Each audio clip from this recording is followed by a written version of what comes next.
है मुझे, तभी तो मैं इसे बाउंडा उत्ते पत्ता दीजिए भी, तब सादा हूँ, तब मेला है।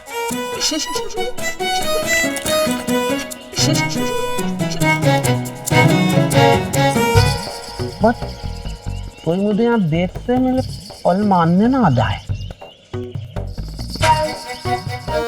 मेले मनता भला में ये तो है यहाँ।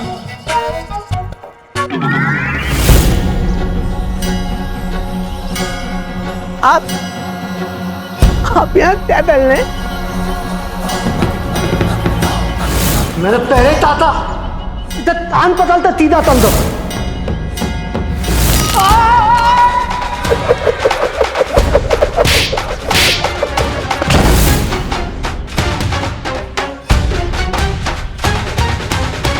चलो दिल बदल दिया इनका। देता है। क्या कहा आपने? सुनिए, मैंने ये था दिल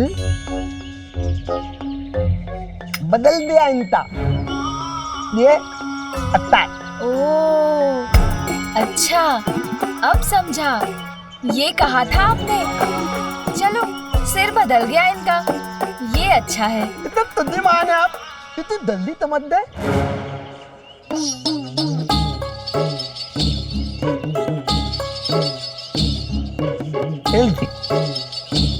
काली थी। नहीं, इसे मैं नहीं खाऊंगा, इसे आप ही खा लीजिए और अन्य सभी मैं रख लेता हूँ मेरे उदर में।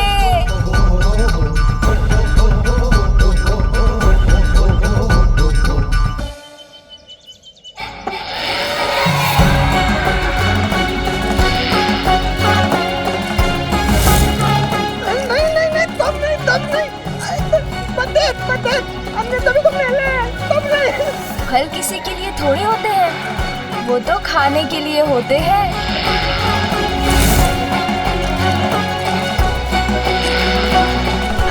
आनंद आ गया। ये तो तोड़ दीजिए।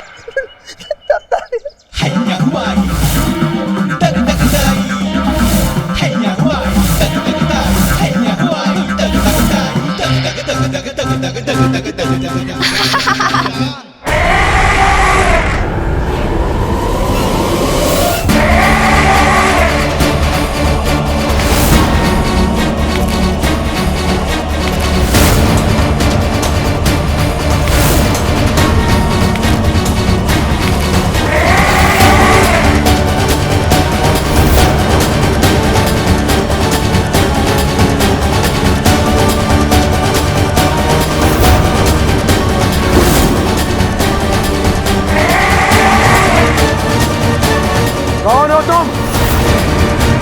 तुमने मेरे देवराज इंद्र के इंद्रलोक में प्रवेश करने का दुस्साहस कैसे किया तुमने?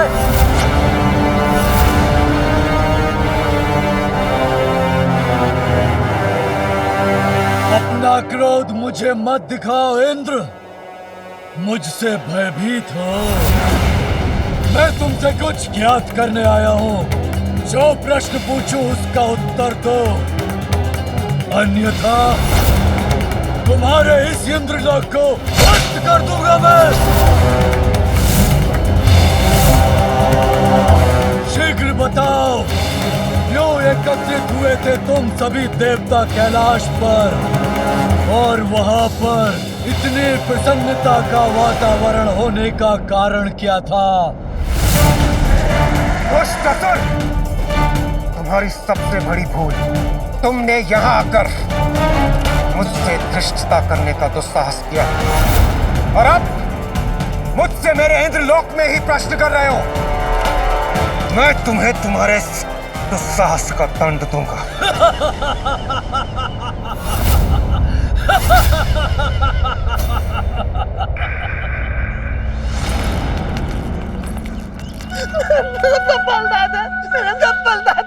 कितने स्वादिष्ट फल थे, आनंद आ गया। आपका अनेकों धन्यवाद। मैं तो ये देखा था आपको।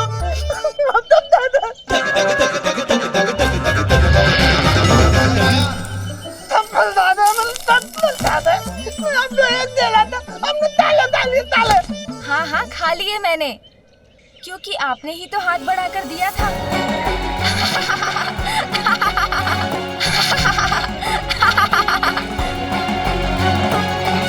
माता पार्वती का पुत्र मैंने पल दादा और मातला ही है।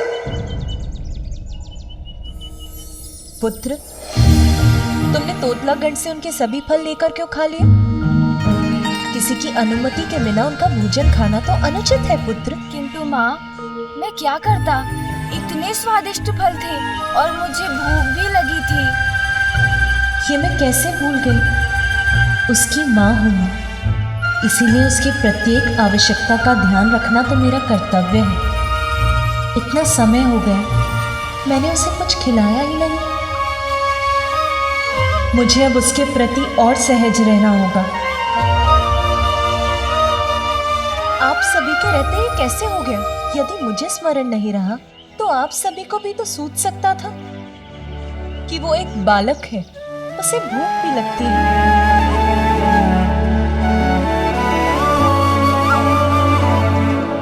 अब यहाँ खड़े मत रहिए, शीघ्र जाकर कुछ प्रबंध करिए। माता, लड्डू बन गए हैं, मैं अभी ले आता हूँ।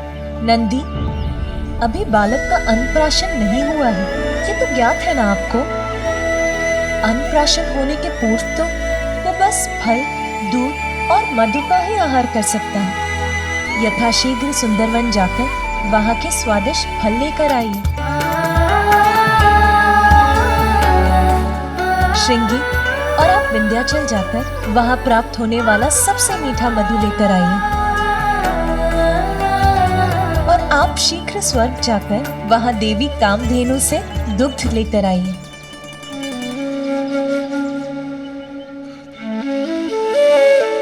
अरे, आप सब यहीं खड़े क्यों हैं? मेरा पुत्र भूखा है, विलंब मत कीजिए, जाओ और शीघ्र लेकर आओ। जी माता।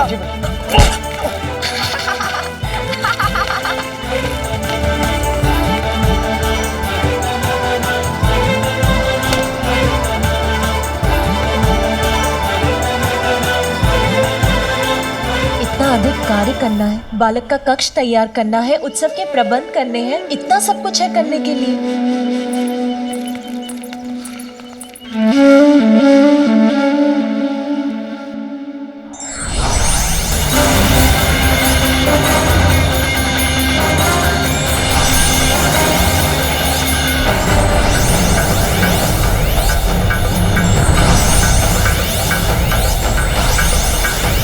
मूर्ख देवताओं, मेरी शक्ति का अनुमान नहीं है तुम्हें? मुझसे संघर्ष करने का निर्णय किया है तो उसके दुष्परिणाम अवश्य भुगतोगे तुम सभी।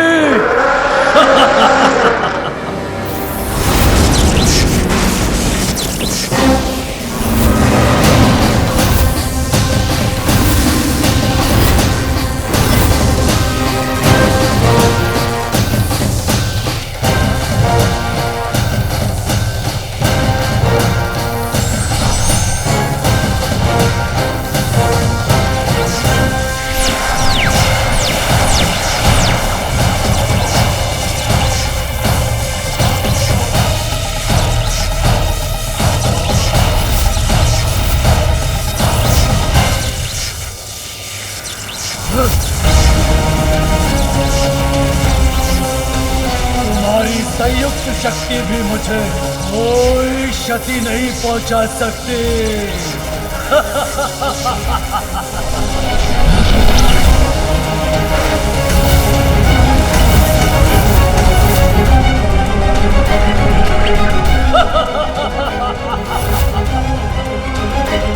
इसने तो हमारा वार हम पर ही लौटा दिया। ये कैसे संभव है? मूर्ख देवताओं, अब मेरे वार का सामना करो।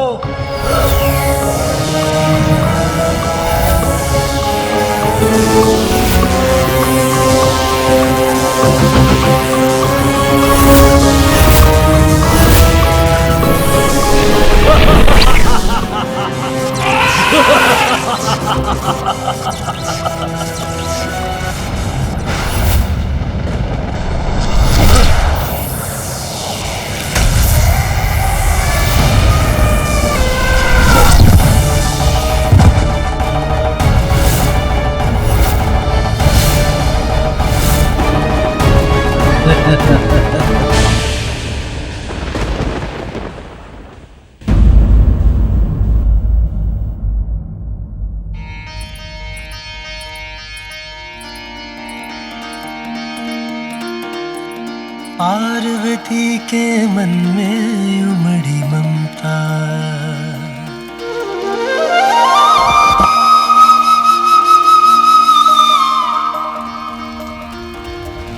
पार्वती के मन में उमड़ी ममता, माँ की गोद में आए विघन हरता।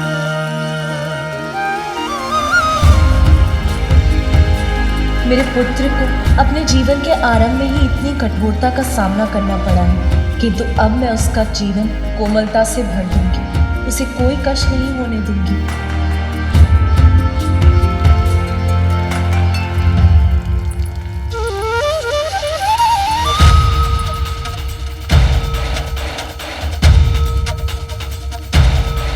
जैसे मरुस्थल को वर्षा की फुहार तृप्त करती है, वैसे ही मुझे माँ बनाकर तुमने मेरे जीवन को सभी सुखों से भर दिया है पुत्र।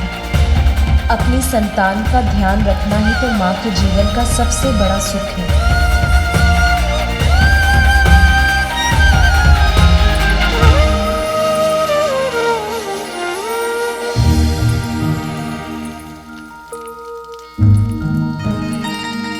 क्या हुआ है माँ को? मुझे देखकर मन ही मन कुछ सोचकर मुस्कुरा रही थी और अब बिना कुछ कहे कहीं जा रही है। देखता हूँ।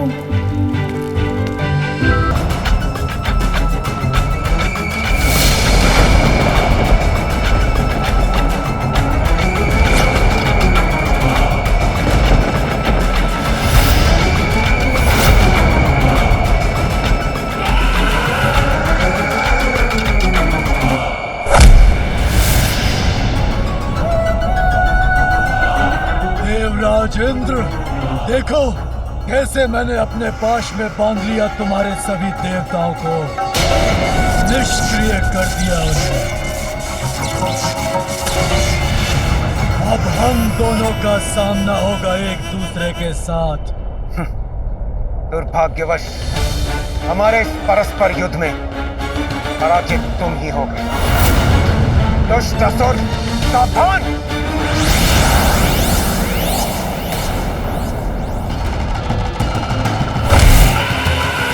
शब्दों से नहीं, योद्धा हो तो अपने अस्त्र से पराजित करो मुझे, किंतु तुम्हारे वज्र प्रहार का भी कोई प्रभाव नहीं हुआ मुझ पर।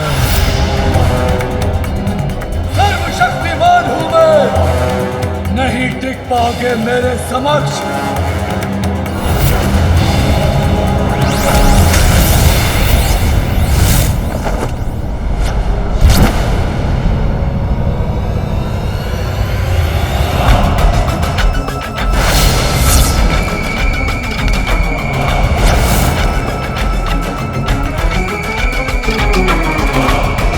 मेरा वज्र भी इस पर कोई प्रभाव नहीं डाल सका और इसने इतनी सहजता से मुझे गिरा दिया, किंतु मैं इसे नहीं छोड़ूंगा।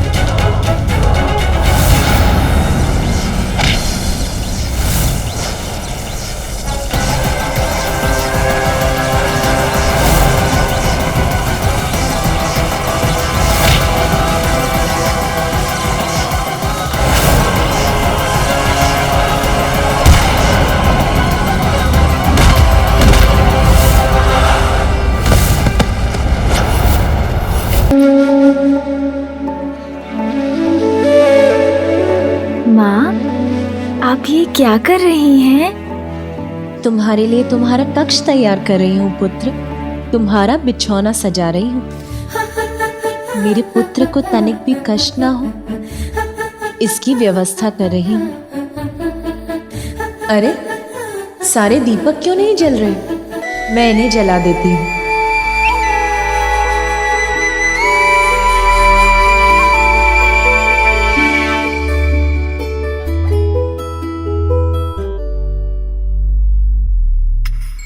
पिताश्री,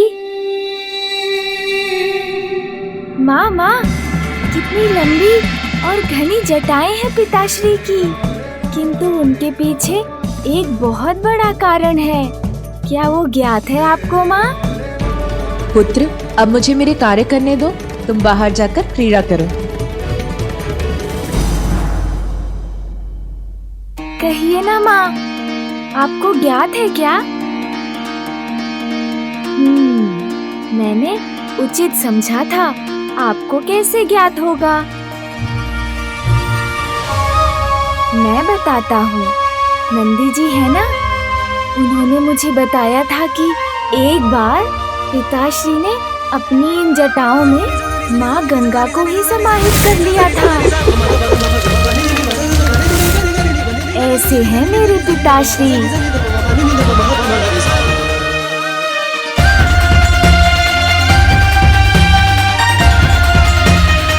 ये क्या किया पुत्र तुमने? अभी मैंने ठीक किया था और अभी तुमने बिगाड़ दिया।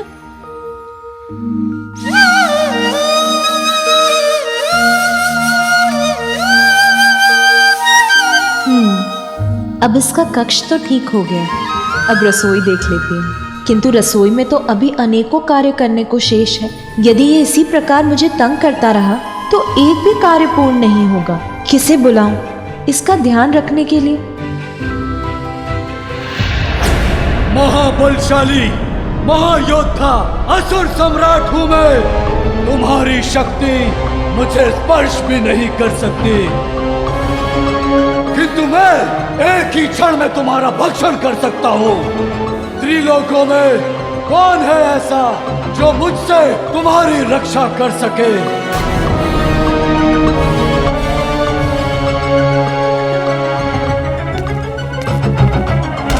लो, अब मेरा वार सहो।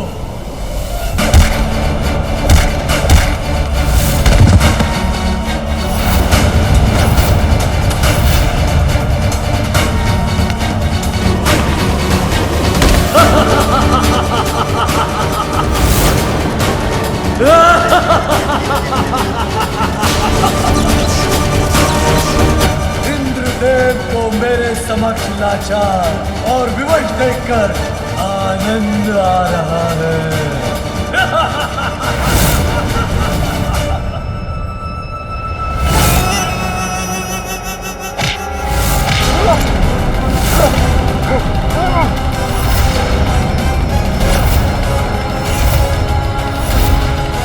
अब मुझसे अपना बचाव करना चाहते हो तो मेरे प्रश्न का उत्तर दो।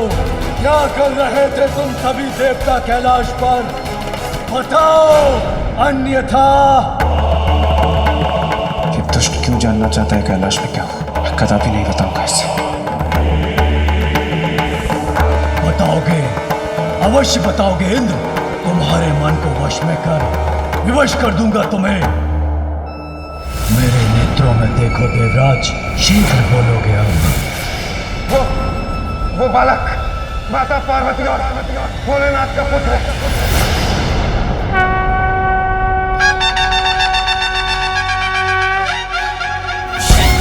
चढ़ायो अच्छा गजमुख को, दो दिल लाल विराजे सुध गौरी हर को, हाथ लिए गुड़ लड्डू साई सुरवर को, महिमा कहीं न जाए लागत हूँ पर को। जय देव जय देव।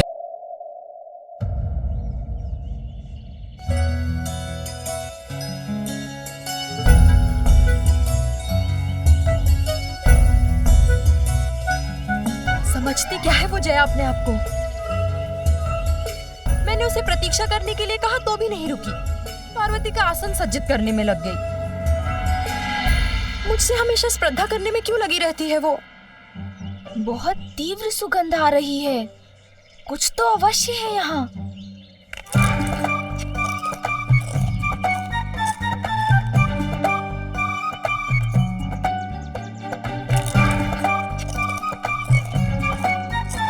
कहिए सूंड जी, क्या ज्ञात हुआ आपको? क्या वहाँ उस दिशा में, उस शिलाखंड के पीछे?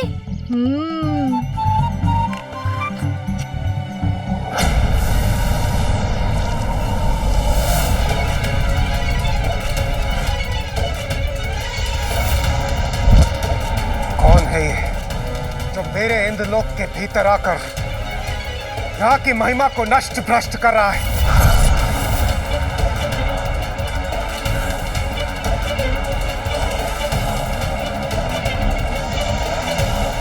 कौन है ये जो यहाँ के वातावरण को प्रदूषित कर रहा है? कौन है?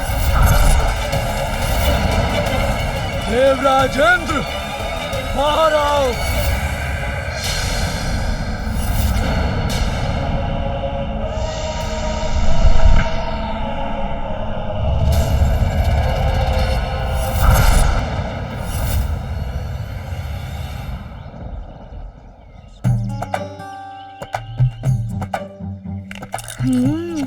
तो ये मधुर सुगंध फलों की है। इतने सारे स्वादिष्ट फल ये अकेले अकेले खा रहे हैं। इतना आनंद आ रहा है मुझे, तभी तो मैं इसे बाउंदा उत्ते पत्ता दीजिए भी।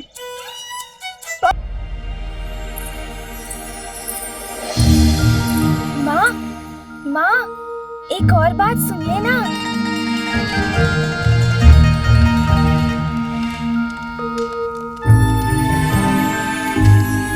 और माँ, एक और बात, पिताश्री का तीसरा नेत्र। हम सभी के पास तो 2 ही नेत्र है, पिताश्री के पास एक तीसरा नेत्र भी है, जानती हैं आप? हाँ।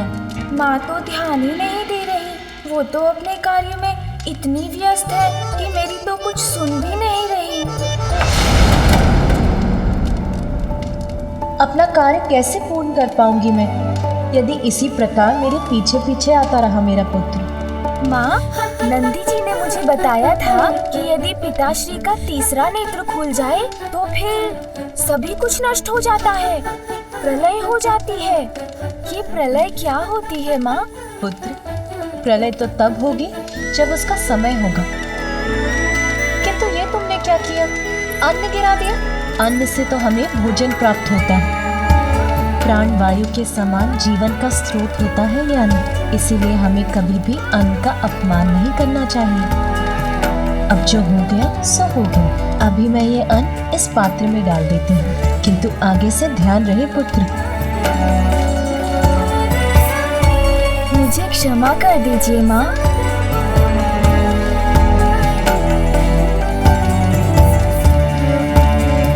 माँ, मैं और एक बात तो बताना भूल ही गया। मैंने आपको पिताश्री के जो तीसरे नेत्र के बारे में बताया, वो तो कितना अद्भुत है ना माँ? हाँ पुत्र, तुम्हारे पिताश्री सच में अद्भुत ही हैं। माँ पुनः चली गई। मुझे तो उन्हें और भी बहुत सारी बातें बतानी है। माँ, माँ, एक और बात सुनिए ना माँ। माँ, पिताश्री के पास तो डमरू और त्रिशूल भी है, ज्ञात है आपको? यदि ये इसी प्रकार मेरे इर्द गिर्द रहा तो मेरा कार्य कैसे पूर्ण होगा?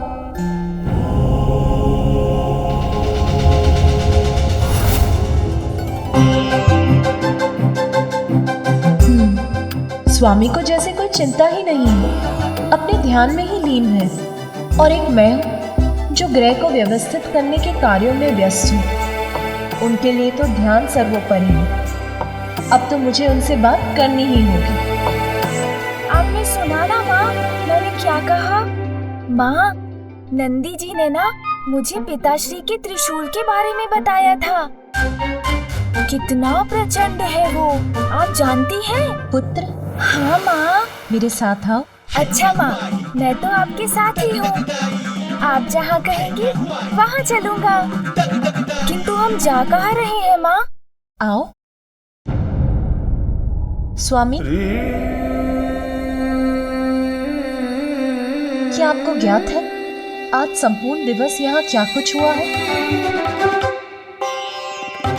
नहीं ज्ञात है? कोई बात नहीं, मैं बताती हूँ। जब आप यहाँ ध्यान में मग्न थे, तब मैंने नंदी, श्रृंगी और अन्य गणों को हमारे पुत्र के लिए फल, दूध और मधु लाने के लिए भेजा। उसके बाद मैंने अपने पुत्र के कक्ष की व्यवस्था की। फिर मैंने गृह के अनावश्यक कार्य किए। मैंने तो ये सब किया। अब आप बताइए, आपने संपूर्ण दिवस क्या क्या किया? नहीं, इतना विचार करने की आवश्यकता नहीं है, क्योंकि आपने तो ध्यान करने के सिवाय और कुछ भी नहीं किया। जानना चाहते हैं मुझे ये सब कैसे क्या थे? बताती हूँ। जब मैं एक एक कर सभी कार्य निपटा रही थी और साथ ही हमारे पुत्र का ध्यान भी रख रही थी, मेरी दृष्टि जब भी बाहर गई आप यही थे, ध्यान में लिए। जानती हूँ ध्यान तो आपके लिए बहुत महत्वपूर्ण है, जगत कल्याण का उत्तरदायित्व जो है आप पर। किंतु स्वामी, हमारे गृह में अब एक बालक है, आपके पुत्र का आगमन हुआ है। यदि मेरे ऊपर आपका और उसके साथ अन्य कार्यों का भार भी पड़ गया तो मुझे कठिनाई नहीं होगी क्या? फिर मुझे अपने पुत्र की छठी नामकरण आदि संस्कारों का, उसके जन्म के उत्सव का भी तो विचार करना है। आपसे मैंने गृह के किसी कार्य को करने के लिए तो कभी नहीं कहा, किंतु स्वामी आपको अपने दायित्व स्वयं समझने चाहिए। स्वामी, आपके पुत्र के प्रति आपका भी दायित्व है, ये तो समझते हैं ना आप? अब आप शांत क्यों हो गए? कुछ बोल ही नहीं रहे। कहिए ना, इतना तो आप भी समझते हैं ना? मैं तुम्हारी बात समाप्त होने की प्रतीक्षा कर रहा था प्रिय। मैं समझता हूँ, अपने समस्त दायित्व भली भांति समझता हूँ। कहो, मैं कैसे सहायता कर सकता हूँ? आपको ज्ञात है, आज संपूर्ण दिवस आपका पुत्र मेरे पीछे पीछे घूमकर मुझे ये बताता रहा कि उसके पिता किस किस प्रकार से अद्भुत हैं। तो अब मेरा एक सुझाव है, मैं अपने शेष कार्य समाप्त करके आती हूँ और आप अपने ध्यान के स्थान पर अपने पुत्र के साथ कुछ समय बिताइए, उससे बातें कीजिए। वो आपके बारे में जानने के लिए उत्सुक है, उसकी जिज्ञासा शांत कीजिए स्वामी। अवश्य पार्वती।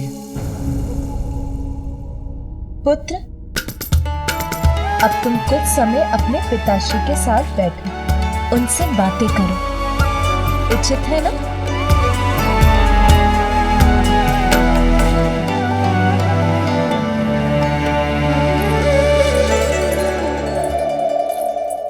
मेरे पिताश्री अब मुझे अपने आप को लेकर अनेक बातें बताएंगे, बहुत आनंद आएगा। आओ पुत्र।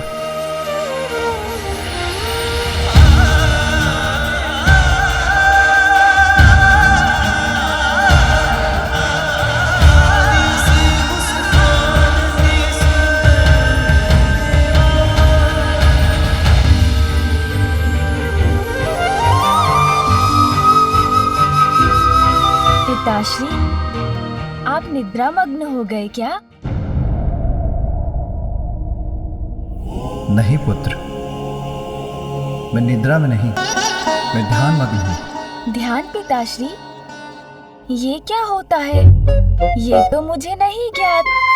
आप करते हैं तो कुछ अद्भुत ही होगा, बताइए ना पिताश्री। पुत्र, ध्यान से हमारा अंतर्मन शुद्ध होता है। हम अपने भीतर झांककर अपना सत्य ढूंढ पाते हैं और आंतरिक और बाहरी वास्तविकता का हमें स्पष्ट बोध हो जाता है। किंतु पिताश्री, मुझे तो बिना ध्यान के ही सब कुछ स्पष्ट हो गया है। अब तो मैं आपको भली भांति पहचान गया हूँ। आपके विषय में सब कुछ ज्ञात हो गया है मुझे। जो कुछ भी नंदी जी ने मुझे बताया था, अब वो सब कुछ स्पष्ट हो गया है मुझे। मैं आपको बताऊं पिताश्री?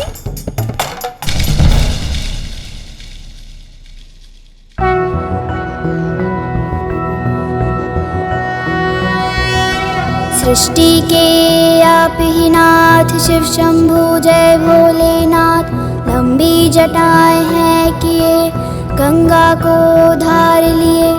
डमरू त्रिशूल है हाथ, त्रिनेत्र जय भोलेनाथ। सृष्टि के आप ही नाथ, शिव शंभु जय भोलेनाथ।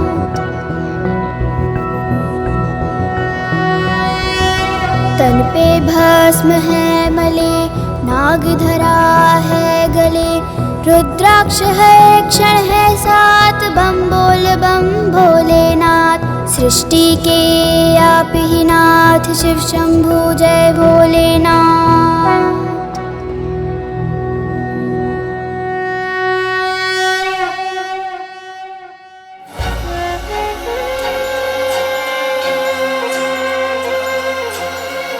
पुनः यहीं बैठ जाता हूँ उनके निकट।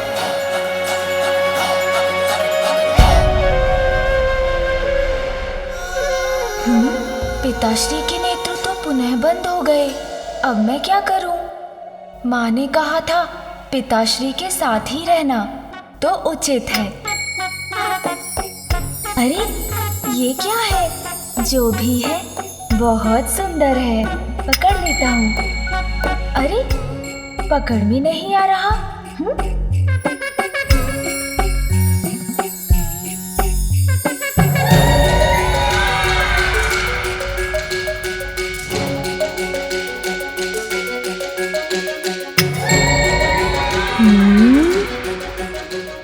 ओह, ये तो कुछ अत्यंत विचित्र और अद्भुत है पिताश्री की जटाओं में। नंदी जी ने तो इसके विषय में कुछ बताया ही नहीं।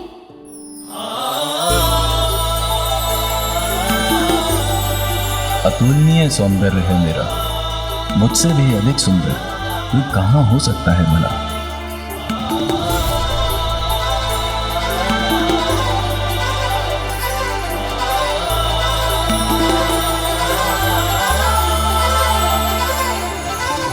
देख लो इसका स्पर्श कैसा होगा।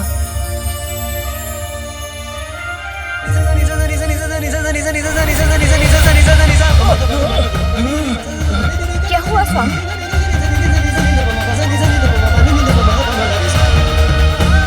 ये तो अनर्थ हो गया। माता पार्वती के पुत्र ने मुझे महादेव के मस्तक से उतार कर अपने हाथों में ले लिया है।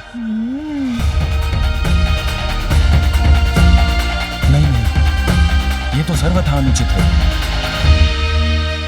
बड़ी अद्भुत चमक है इसकी।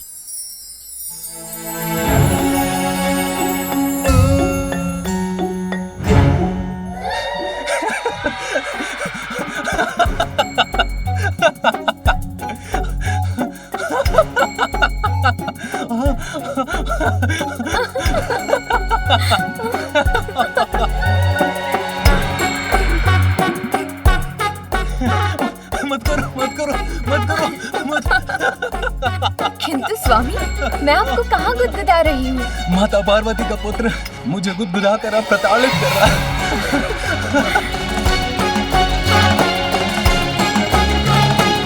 स्वामी अब आप ठीक तो है? हाँ, अभी तो कुछ अच्छा अनुभव कर रहा हूँ। अपने इस दिव्यास्त्र से मैं सभी बुरे असुरों को नष्ट कर दूंगा।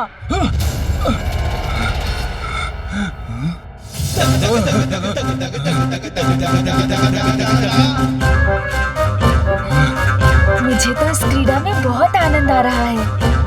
पुनः उछाल कर देखता हूँ।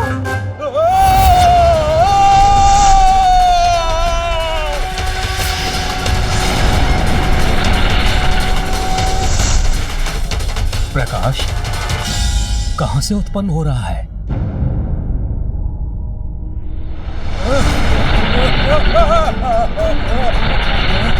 ये चंद्रदेव क्या कर रहे हैं?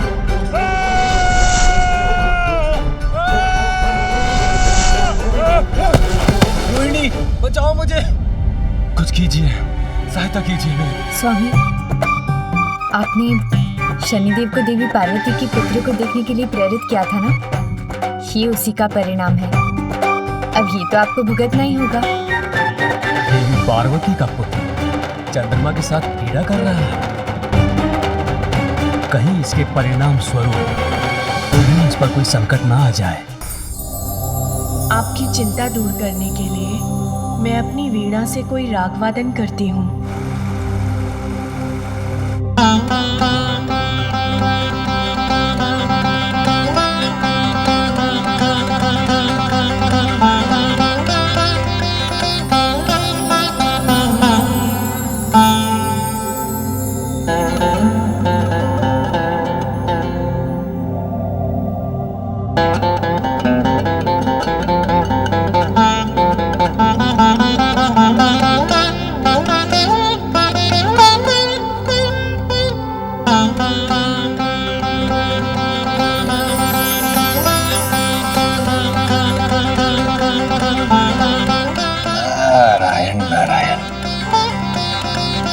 ऐसा संगीत जो मन को कर दे सम्मोहित, नारद प्रफुल्लित, ब्रह्मदेव और माता सरस्वती के निकट जाकर इस दिव्य संगीत का आनंद लेना चाहिए।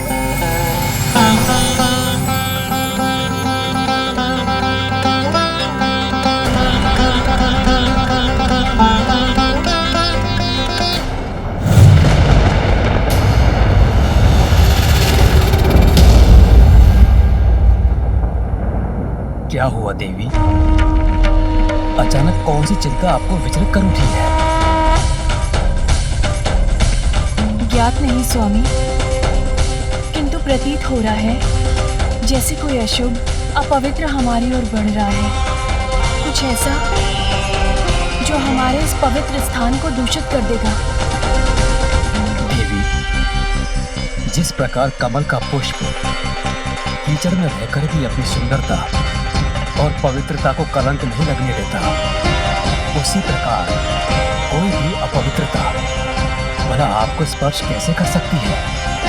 आप तो स्वयं दिव्य पवित्रता की ही प्रतीक हैं। वैसे भी कभी कभी अपवित्रता के जागृत होने से भी पवित्रता का भी भान होता है।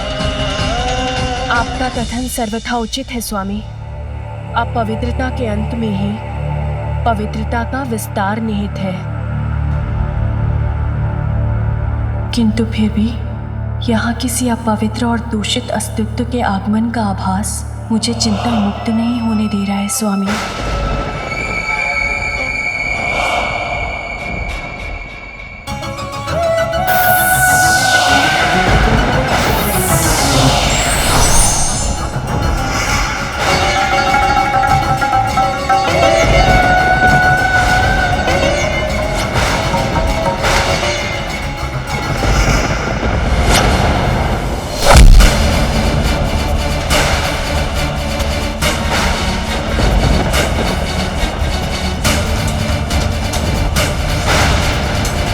नारायण नारायण, ब्रह्मलोक धरी में कौन असुरी आकृति स्थित है?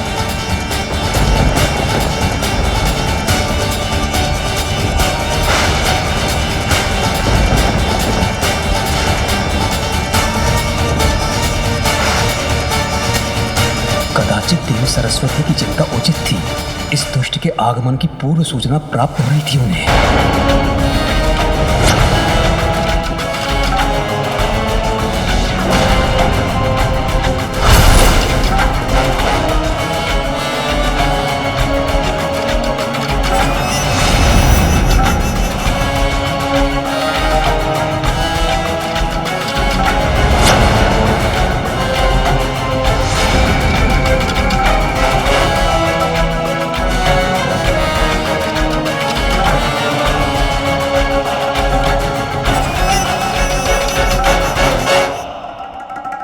मैं पाताल क्या चला गया, आप तो मुझे भूल ही गए ब्रह्मदेव। मैं तो आपका ही अंश हूँ। आपकी अशांति का कारण मुझे पता है। मेरे आगमन से ही आप इतने अशांत हैं। मैं कदापि यहाँ पर आने का कष्ट नहीं करता यदि मैं इंद्रलोक नहीं जाता और मुझे वहाँ पे ये ज्ञात ना होता कि कैलाश में महादेव और देवी पार्वती के पुत्र ने जन्म लिया है।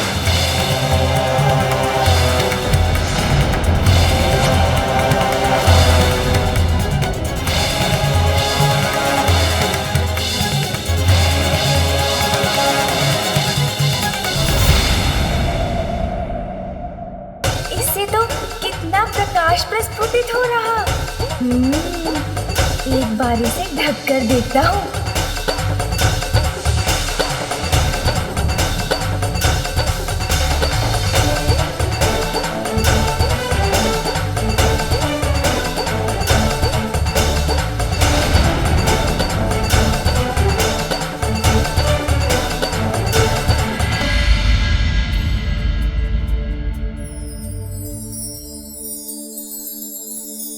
यदि ये बालक किसी प्रकार चंद्र के साथ क्रीड़ा करता रहा तो प्रकृति पर इसका अत्यंत प्रतिकूल प्रभाव भी पड़ सकता है। क्या महादेव को ये ज्ञात भी है कि उनका पुत्र किसके साथ कैसी क्रीड़ा कर रहा है?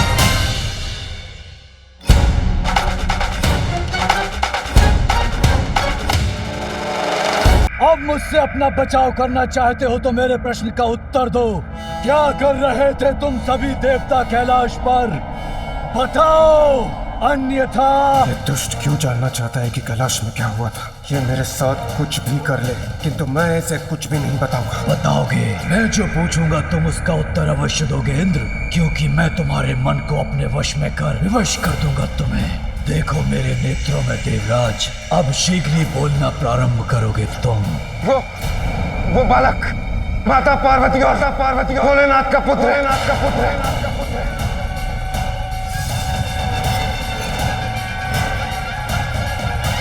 तो सिंगिका ने उचित कहा था। ये कैसे हो सकता है? ये क्या हुआ था मुझे बोलने पर बाध्य कैसे कर दिया इस दुष्ट ने, किंतु अब मैं इससे लड़ूंगा।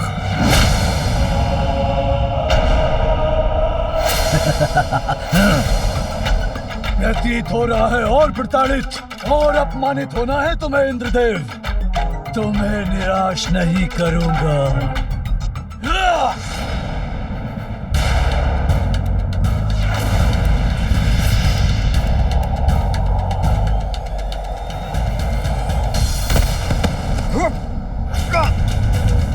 लेकिन ये कैसे सत्य हो सकता है? महादेव और देवी पार्वती का पुत्र तो हो ही नहीं सकता। इसीलिए मुझसे मिथ्या वचन बोलकर मुझे भ्रमित करने का प्रयास मत करो। रुक जाओ। यदि मेरी बात का विश्वास नहीं तो स्वयं ब्रह्मदेव से पूछ लो।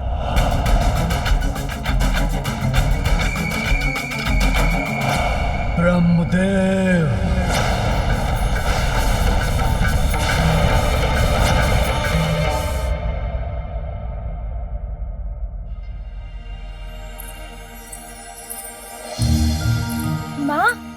माँ, एक और बात सुनिए ना।